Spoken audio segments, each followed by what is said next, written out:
guys? Nick here again, Taco Jeep Adventures. Got another install coming for you. I feel like, gosh, I'm doing these every week now, but it's all good stuff. Hope this kind of stuff is helping you guys out. Today, as you can tell by the title of the video, I'm going to be going over the Wifey air system. Sponsored by Wifey, is the original creator of this system. It's pretty cool, awesome concept. I mean, essentially you are able to air up and air down all four tires at once and equalize the pressure.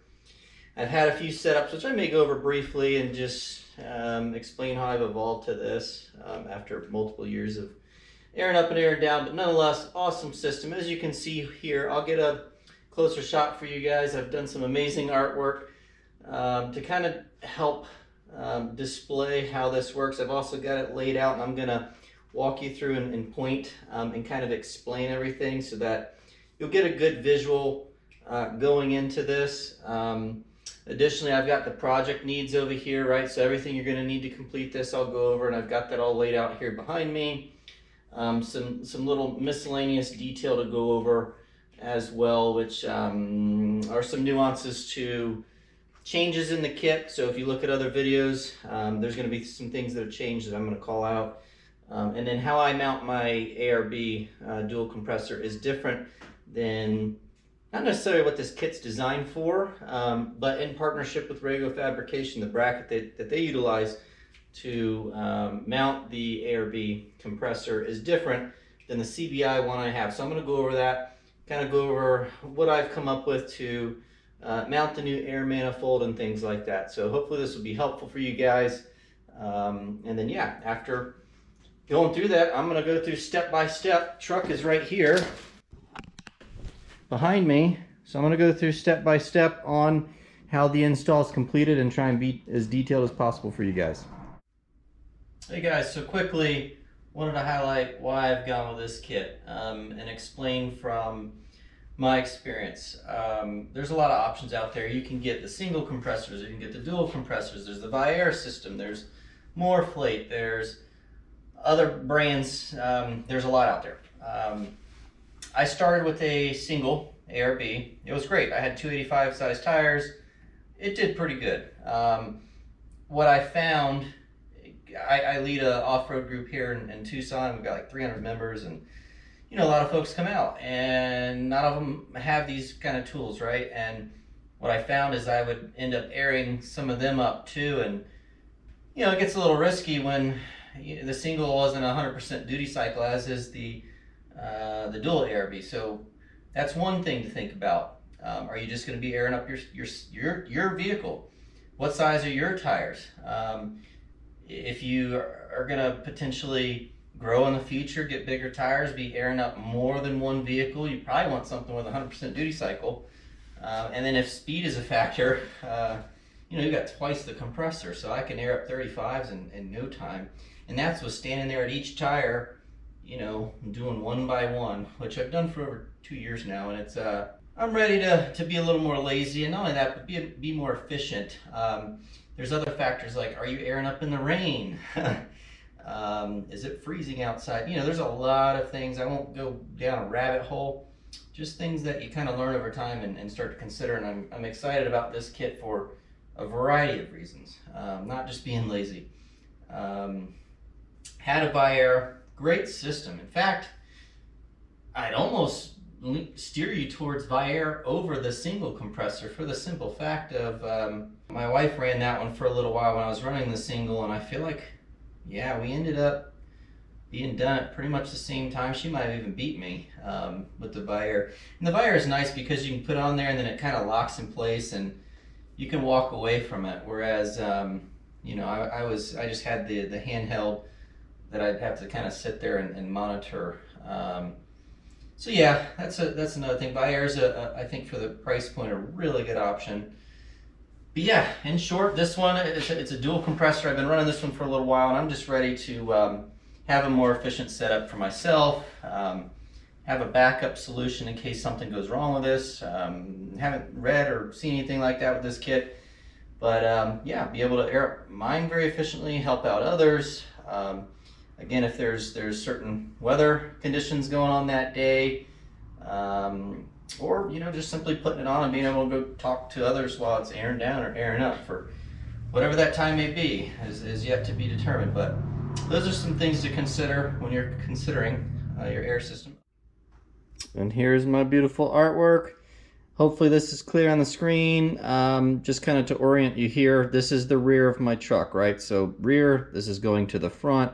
You can see those awesome looking tires on either side. And basically what you're looking at here is a diagram or an illustration of how this works. So if I can orient you here, we'll start from the compressor side just to kind of walk you through this. There's going to be a 90-degree elbow, which is down here. It's going to go in your compressor right there in that hole, which essentially is where the compressed air, the air comes out, right? There's another part which I'm waiting on. It should be here any moment, which I'll add into the video when I go over this. All these parts down here is a male to female adapter. So basically it looks a lot like this, but it's got a pass-through piece that continues out. So you'll have the male, right, portion that screws into this 90-degree elbow. So it'll be coming out from there, which I'll show under the truck. And then there's a female portion, which your coupler that comes with your ARB, that's where you would plug your hose in. We're still going to keep that as a backup, right? If anything were to happen in these airlines, at least you still have that and your backup hose to go around and air up your tires. And then you're going to have the female exit portion, which is where your stainless line is going to plug into. And that stainless line, that's where the air is coming out of your air compressor, is going to connect to your air manifold.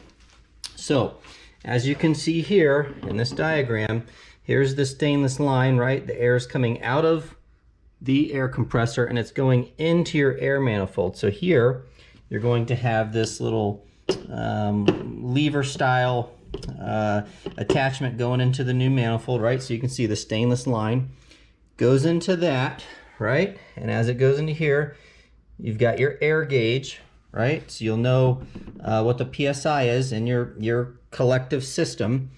Next to that, you're going to have a plug. I've got them slightly threaded out so that you can see them. There's a plug here, right? Second one in. There's also a plug in the only one that's on the bottom. I'm going to Teflon all this, which I'll go over and then tighten those back down. But nonetheless, air gauge goes in the far left one. You've got your pressure release valve, which goes here and the second to last.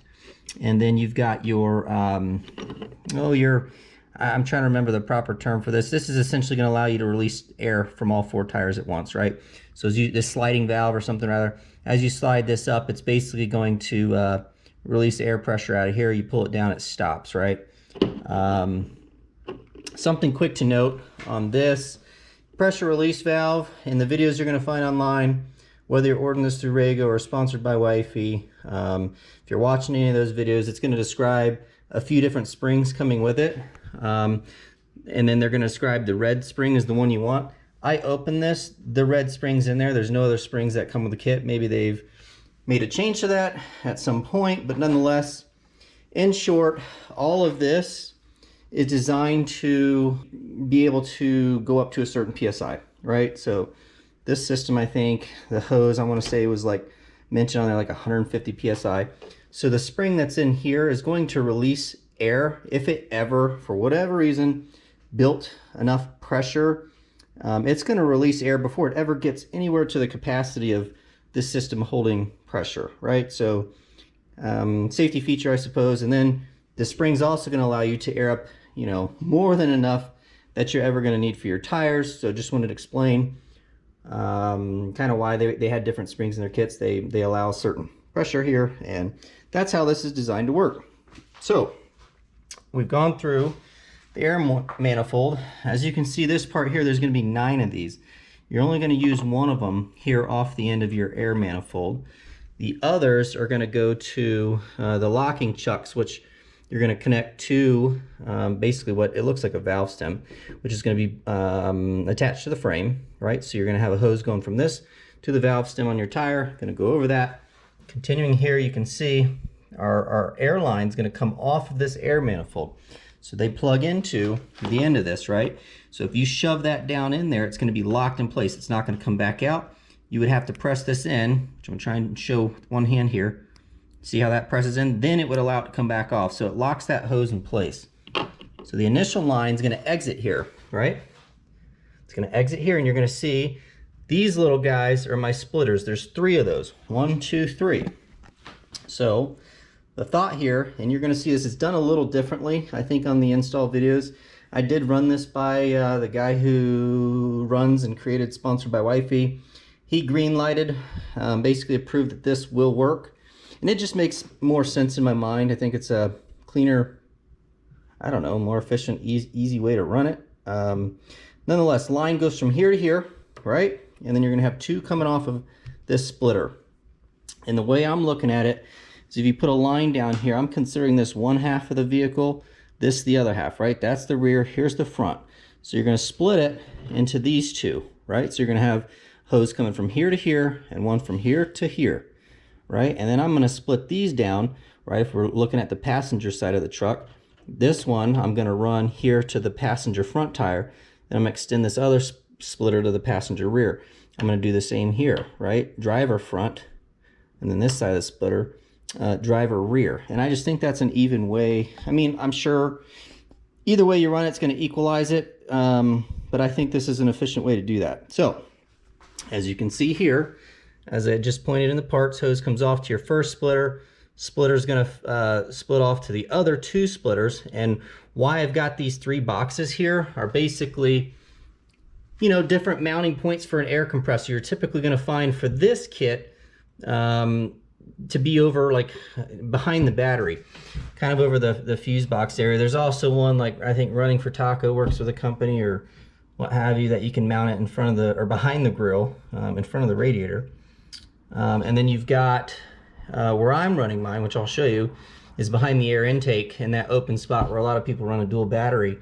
I've got a CBI mount that mounts there. So either way, you would just have to measure and cut your hose accordingly based on where you've mounted it, right? And then find ways to run that hose. But nonetheless, you can see, as I described, the splitter, this one's going off to the driver front. This one's going off to the passenger front. And then the inner ones, I'm just gonna take all the way back to the rears, right? Now that we've kind of oriented how that's running, if you can imagine, these parts here are what's essentially gonna be, we're gonna drill into the frame in 4 spots. This is going to, if I can do this one-handed here, right? That looks like your valve stem on your wheel, right, next to your tire. You're going to take off this this nut, right? Drill the hole. This is going to come through the frame outwards, right, coming outwards, and then you're going to Loctite and screw that back on, which I'll go over. I'm just trying to orient you here. That's these 4. 1, 2, 3, 4. Those are coming through the frame. Okay, that is what these are going to lock onto, right? So see that? Now it's open. You would slide that on to both this piece and your valve stem, and then to lock it, this closes. Now when that's locked like that, it's sealed on there. Okay, and this is going to require these. As I said, there's 9 in total. 1 here, and there's going to be 8 in total for the hoses that lock and kind of transfer the air into the tires. So these are all going to get threaded on here. As you can see, I'll go over that, and then as described earlier, you're going to shove that hose in there and you're going to cut it to size. You can kind of see how I've got it here, where it's going to lock on here and it's going to come around and lock onto your tire. And then basically, once that's all set up, you're going to turn on your switch. Mine's in my cab. I'm going to relocate that and maybe briefly make that a part of this video so that everything's housed close. But nonetheless, once that switch is on, you're going to turn this lever, which is proving to be hard to do one-handed, and that's going to open this, right, and allow the air pressure to come through here and into your tires, right? So this gauge is going to essentially go up, and you know, with any system, you're going to have to learn approximately how long it takes to air up your particular tire size based on how low you air down for a given scenario or in general. So all that'll be a part of it, and then once you're done airing up, right, you're going to turn this valve off and remove all your locking chucks and what have you. And then you're going to do the reverse. You're going to put all that on and then pull up this sliding valve to air down all 4 at once. So pretty cool. I'm really looking forward to this personally, but hope that's a helpful diagram. I'm glancing over just to make sure I haven't missed anything. Again, once the male, female part comes in, I'm gonna call that out since it wasn't here. I wanted to go ahead and get this going. Also here, let's jump right into this. Project needs, what are you gonna need? If you've made it past this point, I'm assuming you're considering it. So here's a start and ideas to what's gonna go into this. You're gonna need a razor knife, right? There's a tool that you can get that will cut this evenly. I'm just gonna be, you know, careful. I don't even know if that's the right word. Just cut it straight, right? So you're gonna need that to cut this. Loctite or thread locker. I've got blue.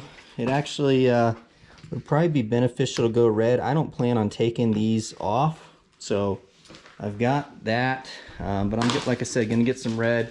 Drill bit, I've already measured it and did a test cut on a piece of wood to make sure I got the right size for these, right, to go through the frame.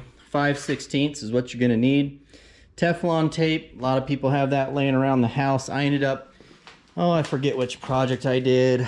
I got yellow, as it's supposed to withstand heat better. But a lot of people run white on everything, so I'm not sure that there's really concern there, but Teflon tape you're gonna need. Wrenches, I've gone over every single piece on here that's gonna require tightening on this project. Specific to installing this kit, 12mm, 14, 15, 16, 19, and 11/16 are what you're gonna need, which I've got all laid out right there. You're gonna need those for this install. Allen wrench, 6mm. That's gonna be to screw in these plugs once I put some Teflon on that. So the Allen, again, 6mm. Zip ties, you're gonna need zip ties, right? As you're running all this hose throughout. I think I'm gonna go with the black, but nonetheless, you can see they include both. You're gonna need to zip tie that along like wiring harnesses and stuff under the frame. Cutting pliers, so you're gonna need a set of pliers once you're done with the zip ties to cut the excess off. Floor jack, right?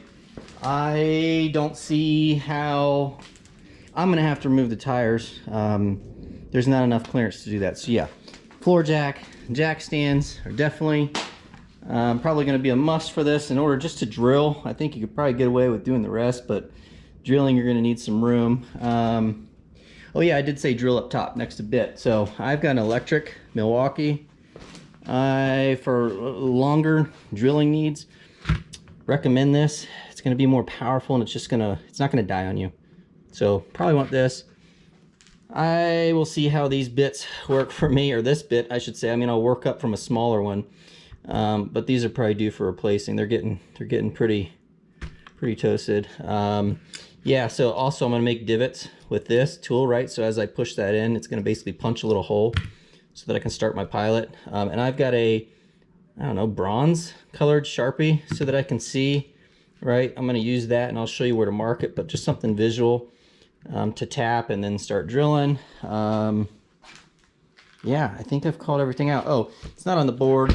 I'm gonna just proactively, you know, with the tape, measure the distances. I'm gonna approximate and then measure the hose so I can kind of figure out in advance before I start cutting.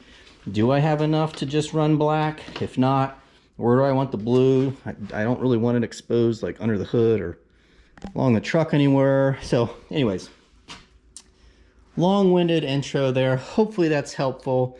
Next steps are really going to be getting right into it, guys. So yeah, let's go. All right, YouTube, I'm back. Slight change in plans. I messed with this a little bit last night.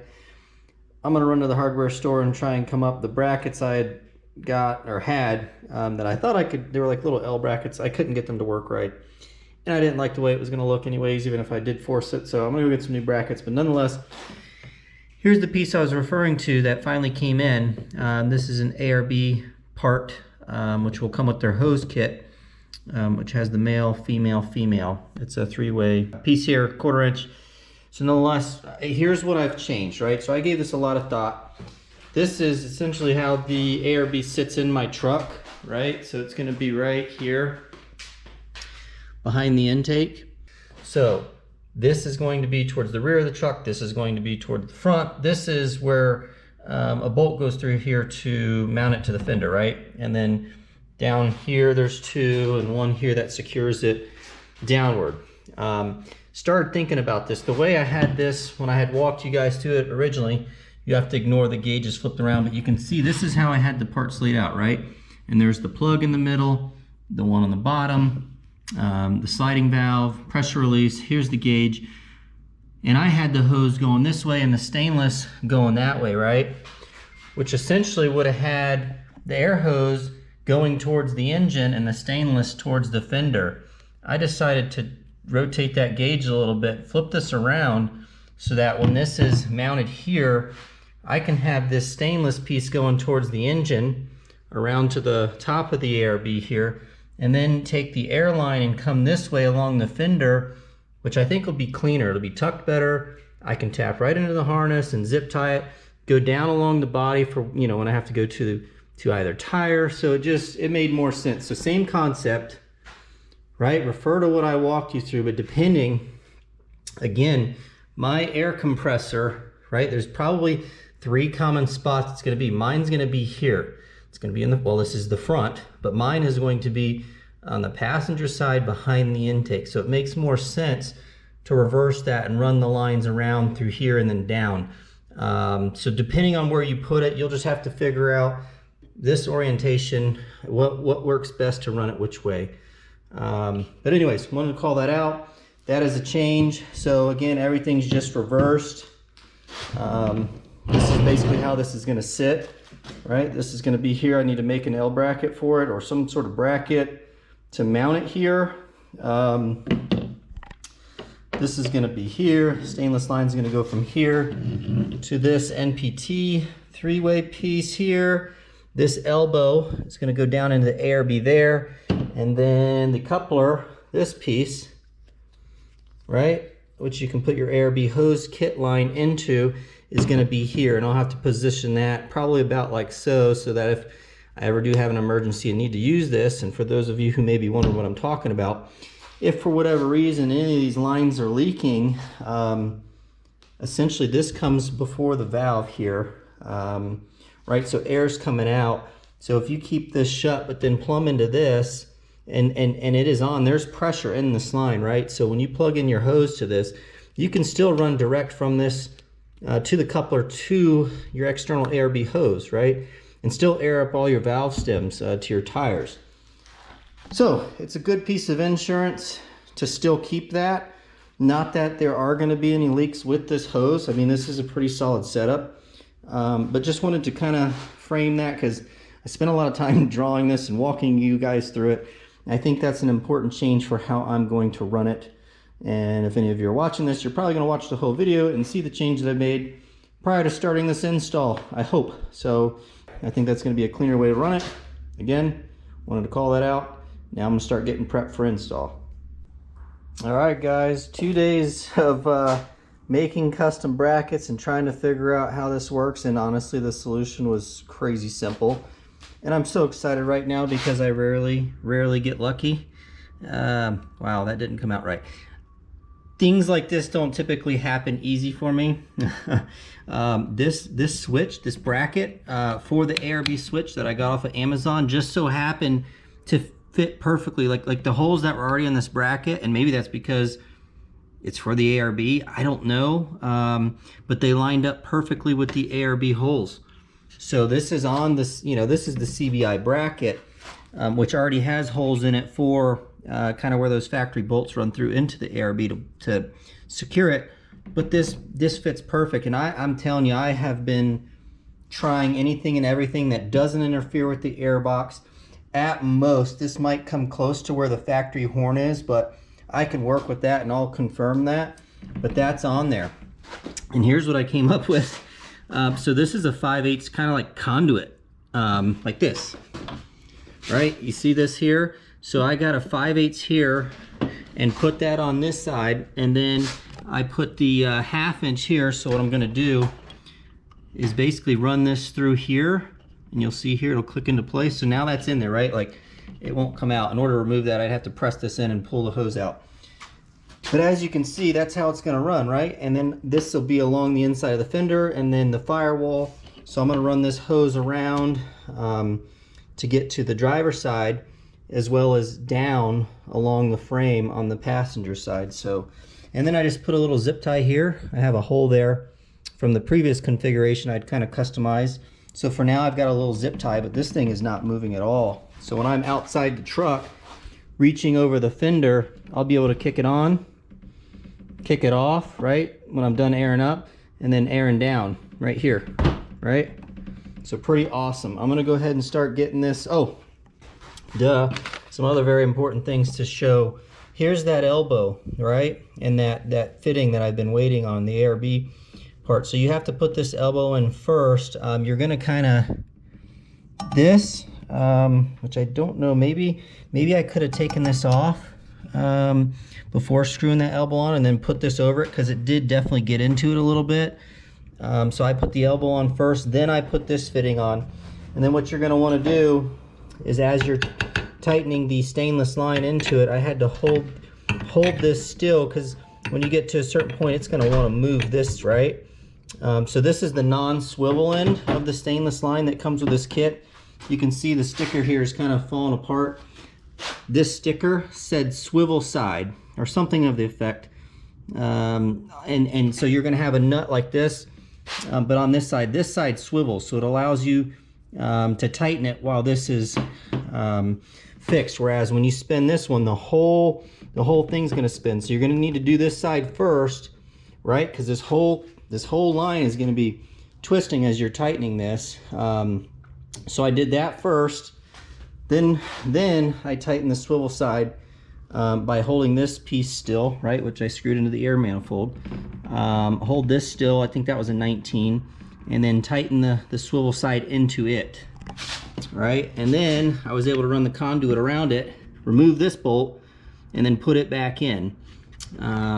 Similar to this side, remove these two bolts, put this bracket, this ARB mount for the switch against the very, against the very back, and then the conduit on the other side of that, and then the bolt on both sides. And it's solid. Trying to think if I've missed anything for now. Oh, coupler, right? Backup plan B. I kind of angled it just a hair out so that it would clear and not be against this, right? So that's got enough room. I'll go ahead and tighten that down, and that'll always be there as plan B with plenty of clearance, so if I need to, I can reach over and plug in there.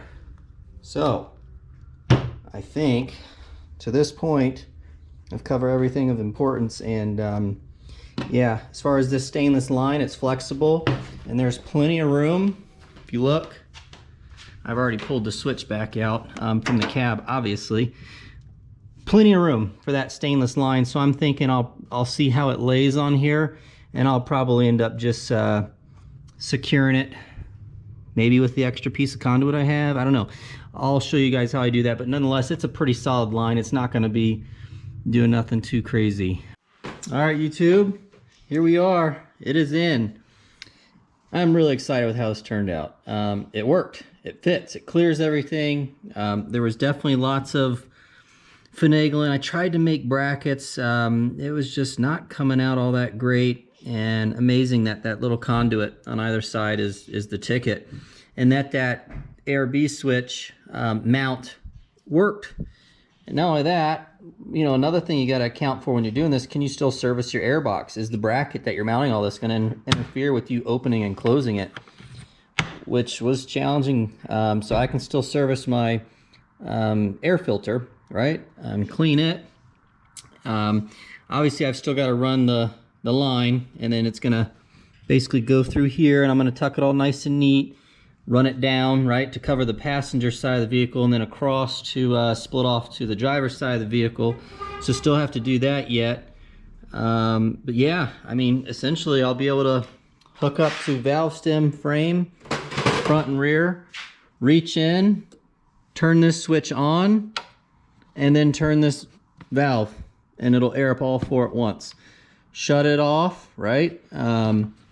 Switch off, and then I could do the reverse, right? So when we're done, or excuse me, when we're getting ready to go on a trail ride, hook up to all four, right? Valve stem to the frame, to that piece that I went over, all 4 tires, then you can air down, right? And then turn it off and check your gauge and see where you're at, and it'll equalize the pressure to all 4. So yeah, pretty excited. It clears everything. I think I'd mentioned really well. The horn's a little close on this side, so it'll lean against this bracket, but it always has. So I kind of just had to mess with running the harness through there, but the harness is all hooked up. I had my switch inside the cab. I've relocated it out here. I wanted everything central here. Reason being, I'm not running air lockers. I'm running e-lockers. So if you're going to be running air lockers, you'll want to install your switch in the cab to access that. You know, on the flies, you need to lock and crawl, right? I've got e-locker, so I don't need that. So yeah, I'll basically get out and be able to turn this on and do everything centralized right here. So, all right guys, I'm gonna start working on running the hose, and I will document how to run the splitters and where to drill into the frame and all that next. Hey guys, we're back. I wanted to show you something real quickly before getting into the rest of the install. I've started drilling in the rear, but quickly here, that's plan B, right? If something should fail in this system, you can still keep this closed and use the coupler back here. So I had to angle it. Let me try and get my hand back in here while holding my headlamp and everything, right? You guys may be able to see that. That is, and it's got to have enough clearance so this can go up and down to be able to plug in the ARB hose, right? This piece, which I do have to kind of angle a little bit to get it in, but nonetheless it works. And not only that, but angling it up, got this stainless line away from this factory loom back here, so it's not touching anything. Another thing I'm going to test is, and what you'll want to look for when you get these in the store, I'm also going to link a couple awesome websites for you guys that sell these clamps for conduit and various other pipes and things like that. This one, I looked up the part number and got this from Ace. It's rated at 280 degrees Fahrenheit.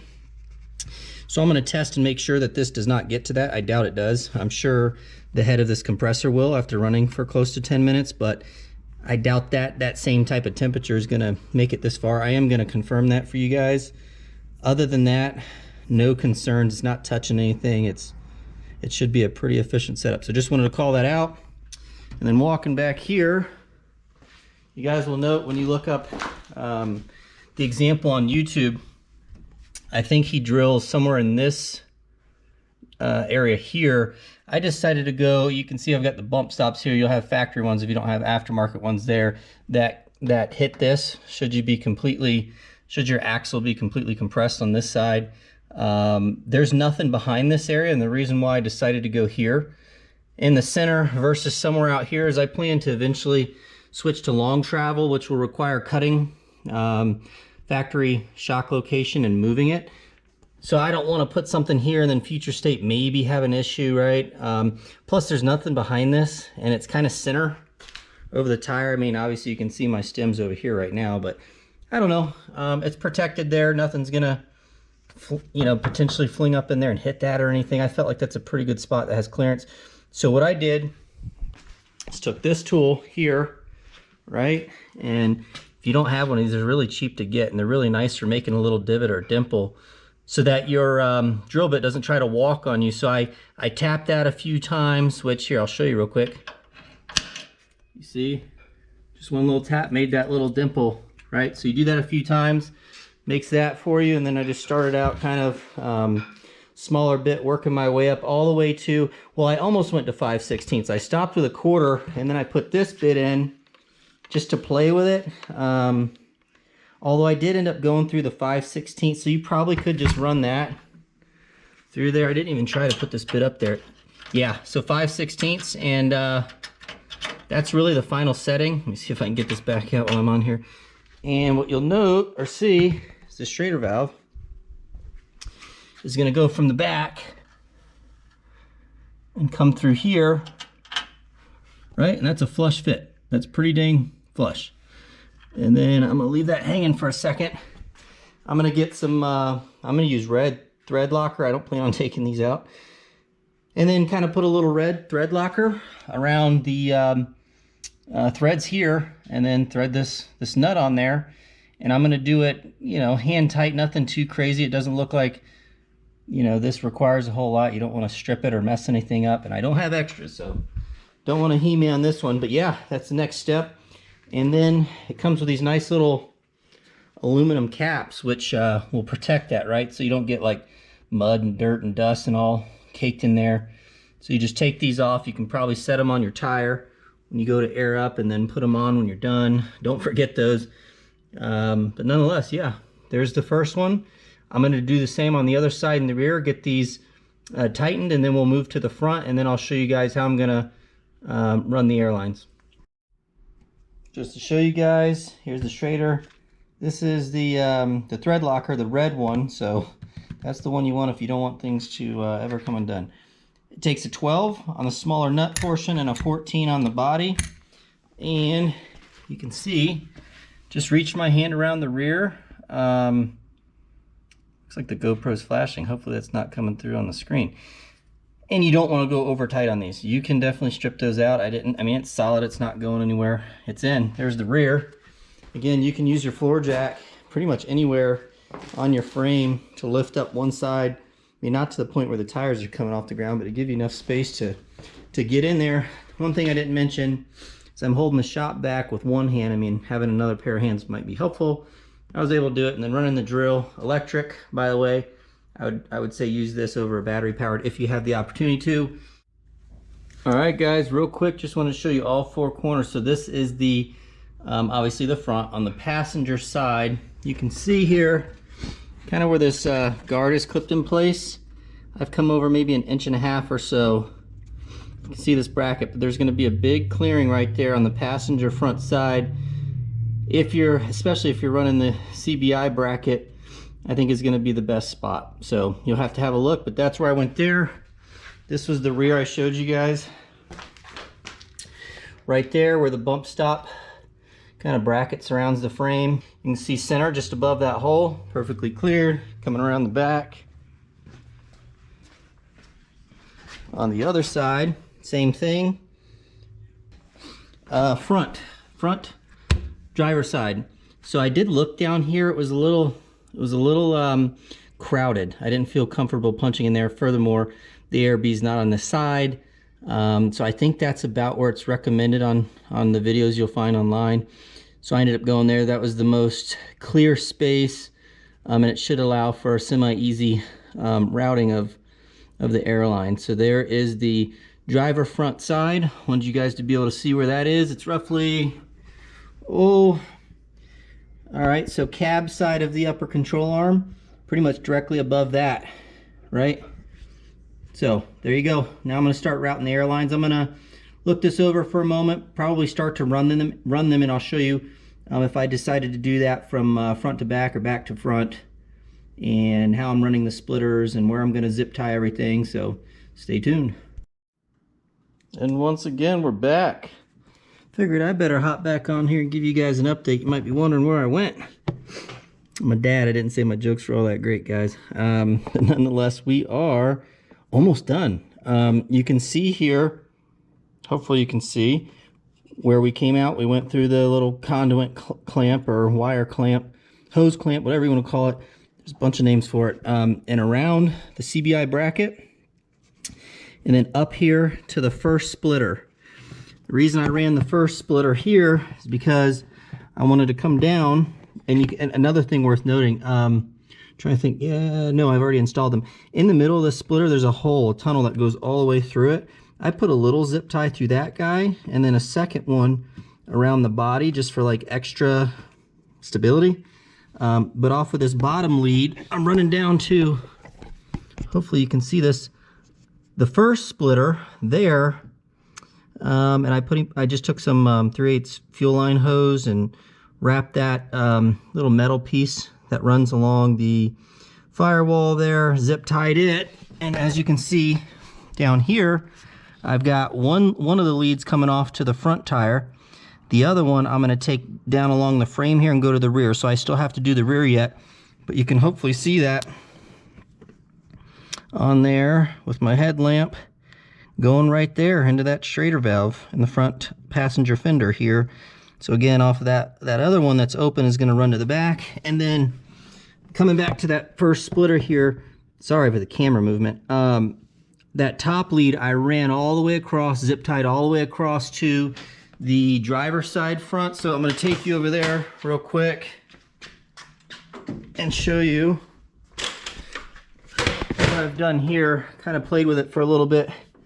So coming into this splitter, right, so basically the theory is you got the first splitter, which is going to take care of the passenger side of the vehicle, and then this one is going to take care of the driver's side. Sorry, a little tired, guys, long week.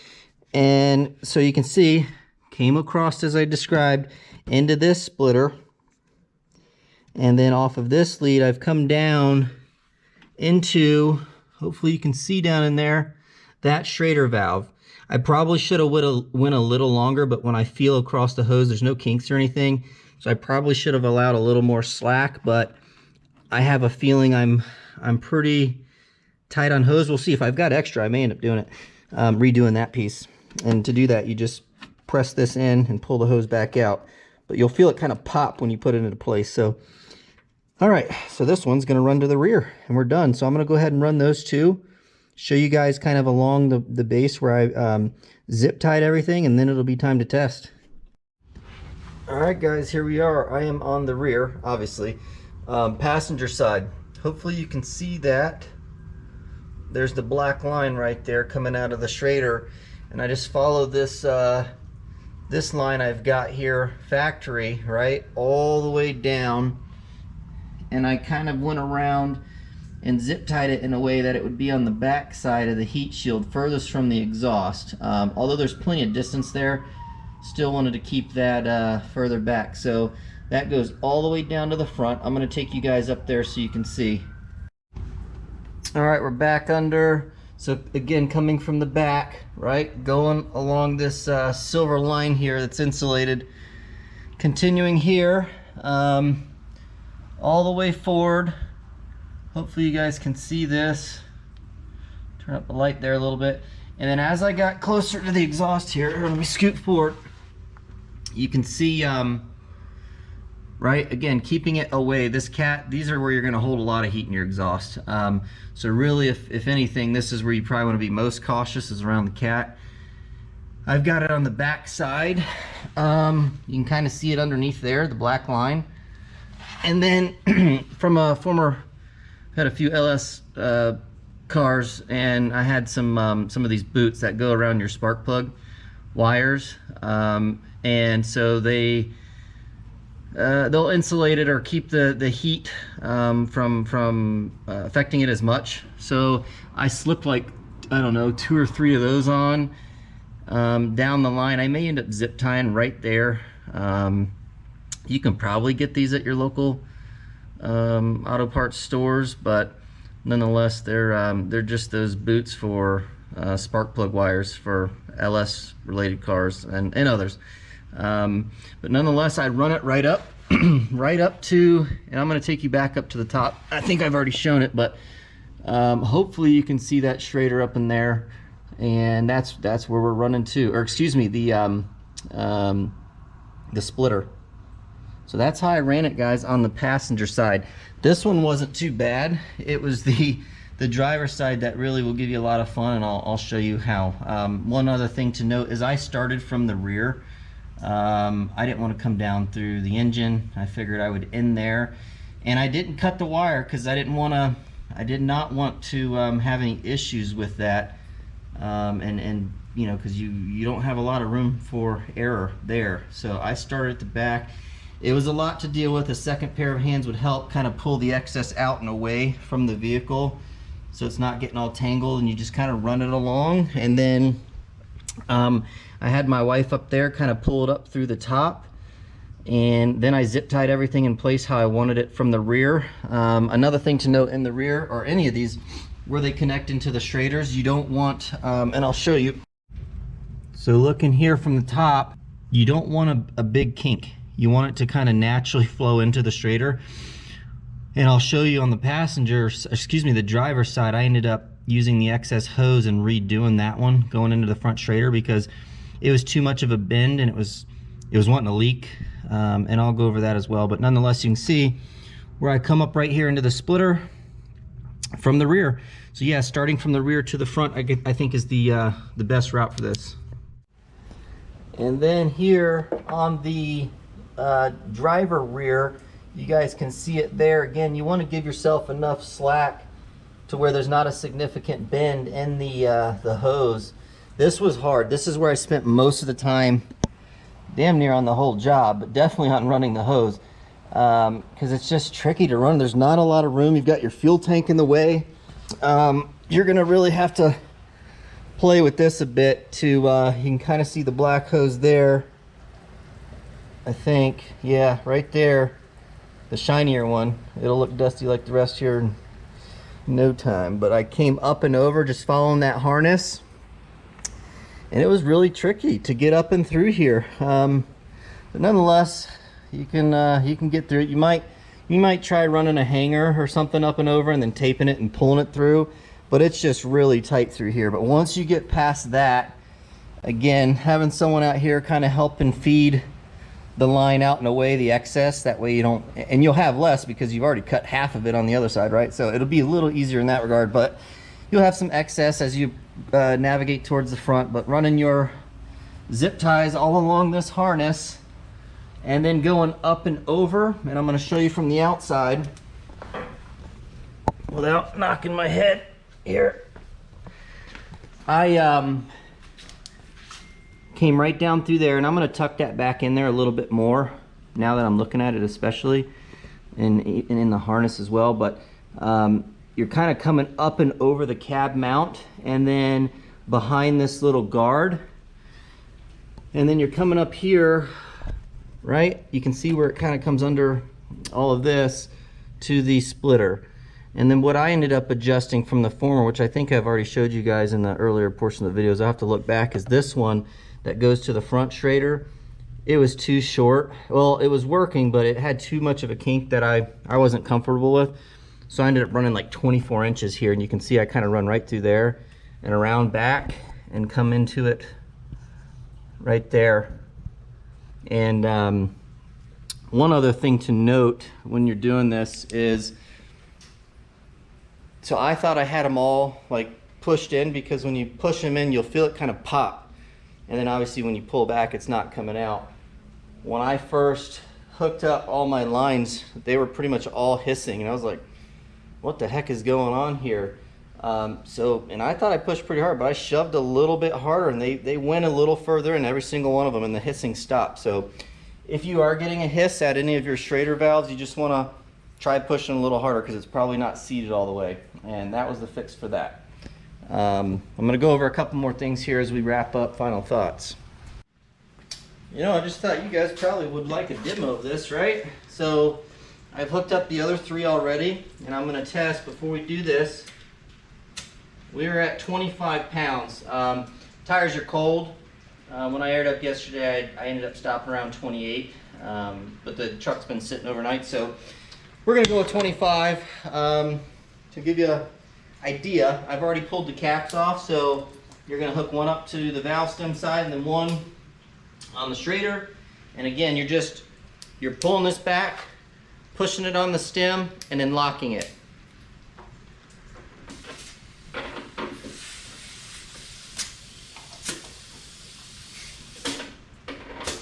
There we go. So you want to really seat it on there and then lock it. There's no noise going on anymore. All right. And now what we're going to do is we're going to do a little time lapse, and I'm going to let you guys know how much time it took to get to X PSI. We're going to aim for probably 12, 15, somewhere in there. All right. And that was 3.5 minutes to be exact.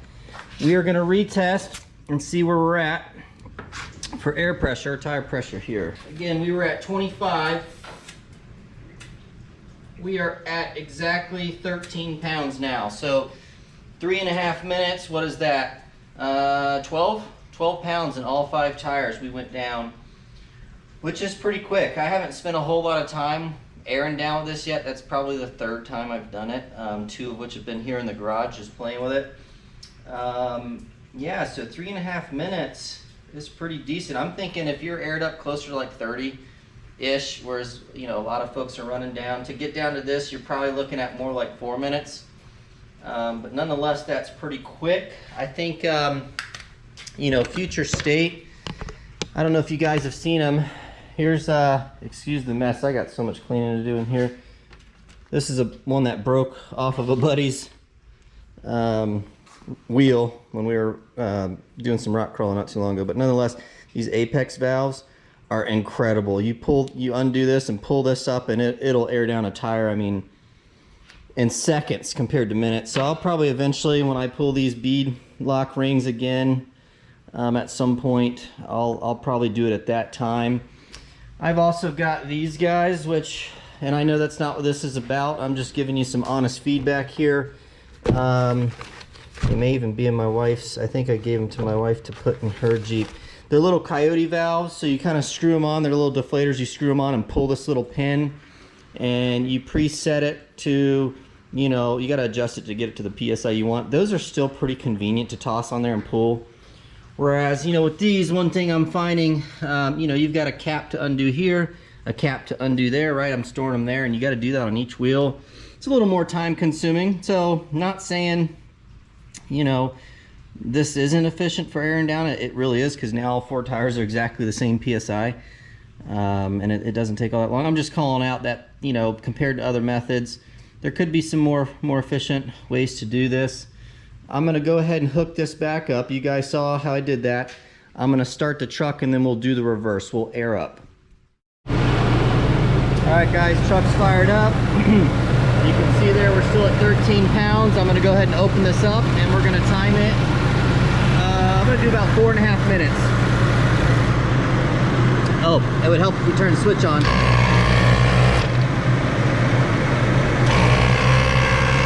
right, I'll report back. All right, let's see.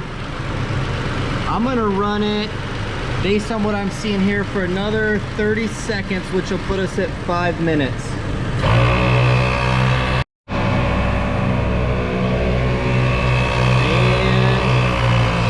And that's time. All right, let's see what we're at, guys.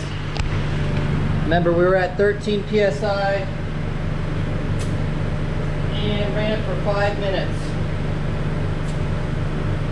I'm at 28 now, which is about where I run these based on the chalk test I did. Here, let me shut this down. Oh, let's see here. All right, hopefully you could hear some of that. Remember, we started at 13 pounds, ran it for 5 minutes, because I could tell based on looking at it, at 4.5, it still had a little squat, a little squish in the tire. So yeah, 5 minutes. 13 pounds, we're at 28 in all tires. And again, that's kind of where I run these. They're E-load. There's the Cooper STT Pros are pretty hard. I know, again, this is not a tire review. Chalk test likes to be around 28, so that's where I run these. So yeah, 5 minutes, guys. That's pretty quick. And just to give you an example of how quick it is to kind of pull these off, I pulled this one off. You're gonna reach in here, take that guy off. We're gonna pull this one,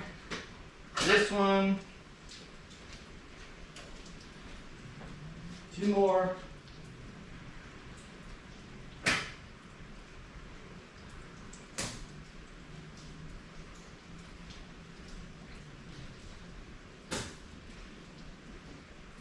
All right, now they're all off.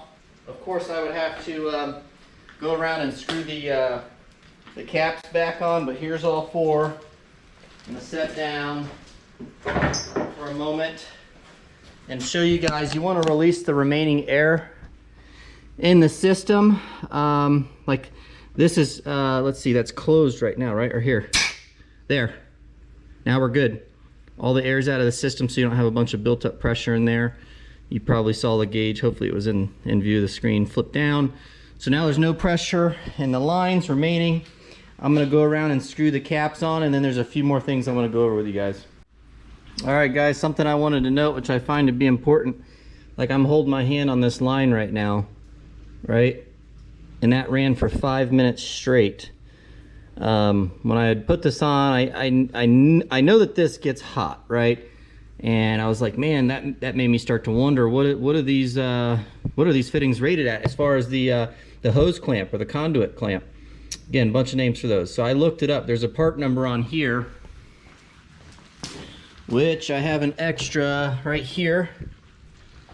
It is S as in Sam 325, G as in green 12, and above that it says U, M as in Mary, P Paul, C cat O, like Co. And I looked it up, so I got mine at Ace. Waytech makes these. This is an extra one. The ones I used, again, 1/2 inch and 5/8. So this is 5/8 at the swivel, and this is 1/2 inch, okay? On their website, when you look these up, they're rated at 280 degrees. That's nowhere near 280 degrees. Again, I'm holding it right after 5 minutes of running it. Last night, after we were done with our ride, I aired up my truck, and then I aired up another off-road, all 4 tires. So I essentially did 8 tires, and I could still touch this, right? So I have no concerns with heat. Wanted to call that out. Some good sites though, if you guys want to look for these kind of parts and just order them online, highly recommend. It's McMaster.com. They're actually, I guess the name of the company would be McMaster Car. I've ordered custom filters for like you know, various sports car builds, power steering related. You can build so much cool stuff on that site. So highly recommend them. They've got some some different options on there. If you scroll through, they're going to be what do they refer to them as? I'm trying to remember what they call them, but nonetheless, you'll see they've got little pictures you can click on. It's like hose clamp or something rather, or like vibration dampening clamps or something. They've got them on there listed as, but they'll look like this. And then when you scroll down, you're going to note they have different colors. You know, they have the aluminum with rubber. They've got silicone ones, and you'll see there's different heat ratings.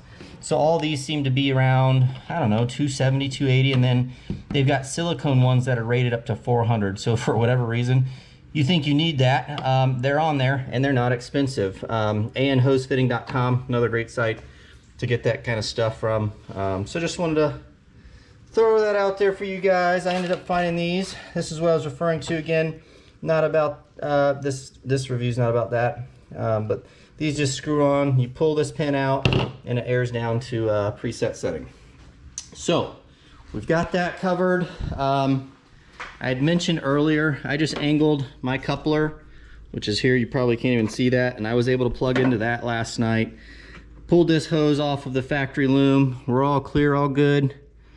Really happy with how this came out. One more thing to note, if you do run your switch under here as I did, there's fuse taps that I had to run still into the cab, right? So the hose you can't see is behind this wiring harness. That's pretty much where I run the ARB harness down, this air hose line that we just installed, and then coming from the cab back to the switch under here is like, I think it's a blue and a red off of the switch harness that comes with the ARB. And to quickly show you, because it's probably worth highlighting, let me get my flashlight. You'll have to excuse me running around here. This is where I tapped into. So let me get under here and show you guys. This is and I need to tuck this back up in there. This is Miso Customs little fuse box cover. It allows you to kind of like, I'll show you, like open little doors on the side so that you can run fuse taps. Right, so this is going to be thicker than the factory one, but nonetheless, you can see I've tapped 2 fuses. I didn't even have any lower ones, so I just ran a 10 and a 15, which is pretty overkill for those 2 slots. But basically, again, excuse the camera movement. Panel, that top left one only requires a 5, and then IG1, I think that's ignition, NO2 there, only requires a 10. Those are the 2 that I've tapped into. And basically, when I turn on the vehicle, I think that's a safety feature that requires the vehicle to be on, that ARB runs, and then the other is tapped into the lights, right? So the switch itself illuminates when I turn it on, which was helpful last night. At first I was like, oh, maybe I'll just run one, but while I was in there I ran two, and you can see I need to cover them up. That's some extra wire that I use to tap into and run this in there. But nonetheless, yeah, let me look at my list and make sure I've got final thoughts all covered for you guys here. All right, guys, so a few final things. This is a little miscellaneous box I keep all my random stuff in. I've eventually want to transfer this up into my case where I'm kind of building out recovery specific gear, so that probably doesn't belong in here, taking up room. But would be curious how you guys are storing your stuff. This obviously takes up some space in the Taco, in the back seat or the floorboard. So would be curious how you guys are storing. But pretty nice little way to store your gear here. Whoops. It's the 1400 case. But yeah, guys, overall thoughts. Awesome kit. Shout out to sponsored by Wifey. Really impressed, and you know, it'll be efficient. It'll be efficient to do that. Again, I've been using other methods for a while, right? Like, well, the manual method, and then I've had a few compressors. One thing, and watching through all the videos this morning, before starting to edit this footage, I had mentioned some things about this compressor versus others. One thing I didn't mention was storage. So keep that in mind when you're making decision, right? As we're talking in the spirit of storage, where you're gonna store your compressor, right? Having it mounted somewhere is pretty efficient, like this setup here. So nonetheless, yeah, I think I've covered everything, guys. I hope that was helpful. This was certainly a lot of work, but it's kind of, I don't know, I'm enjoying it. It's fun. And I know if I had seen a video of this through, it would help me a lot.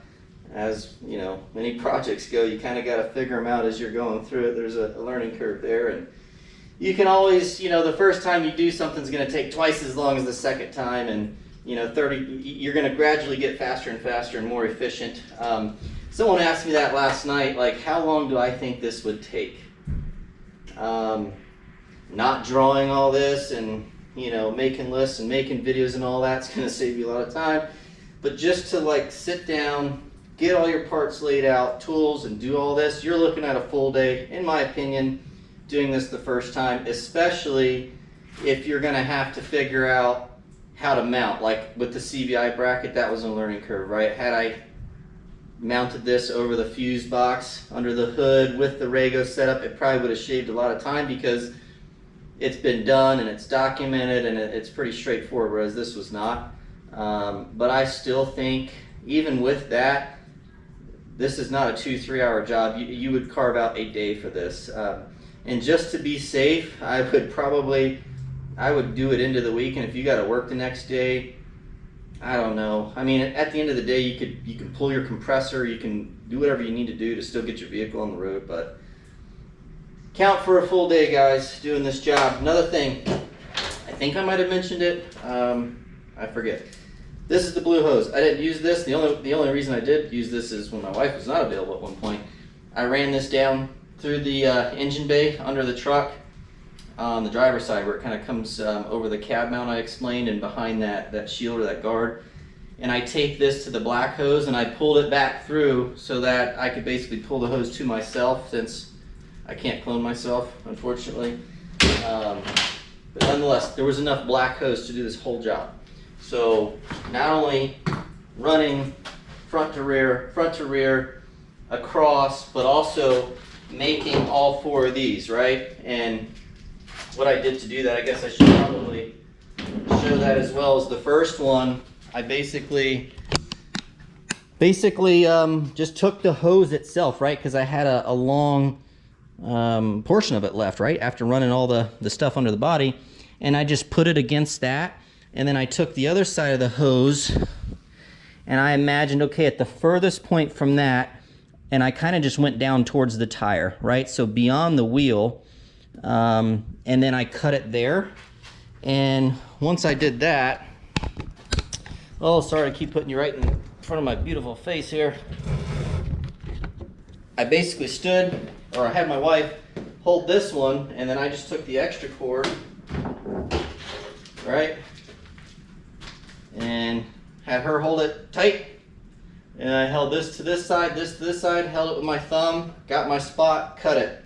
I did that, I replicated that 3 additional times, had all these laid out on the table, right? Already threaded and tightened or whatever, and basically just popped them all in.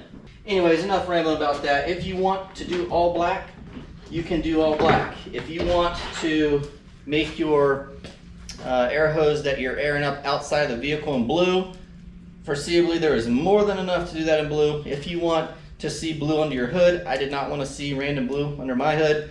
This is enough to do the splitters, you know, kind of all your splitter connections under the hood. So figure out what it is, how you want to run it, but now you know either case scenario, that's what you're working with on the hose. If you guys have any questions, feel free to drop them below. I can tell you for this kit, I think I paid, I don't know, shipped, it was almost $400, so it's not a cheap kit. The guy that makes this kit is kind enough to share you know, all the parts that it takes to make this. So if you've got a good store like we do in town, I may go in there just for the heck of it to see. Maybe I can help. Again, I've got an off-road group. Maybe I can help some others build some kits or something down the road. But nonetheless, sponsored by Wifey on their website. They've got a parts list if you want to look at that. If you don't want to deal with that and you just want it to show up at your door in a nice package, all separated and ready to go, you're looking at close to $400 to your door for this kit. And I think over time, you know, I could see how that could be a lot for some folks. Like I offered to get one for my wife and she's like, heck no. So yeah, I think for me it's worth it. I'm always looking for something to do to tinker, to get a little more efficient, a little better as I go with the truck build. So nonetheless, there's that. Hope this was helpful. If you guys have any questions, please do drop them below. I hope this was helpful, drawing that out and covering all that. Yeah, I would appreciate a little love if this was helpful to you guys, and until next time, take care.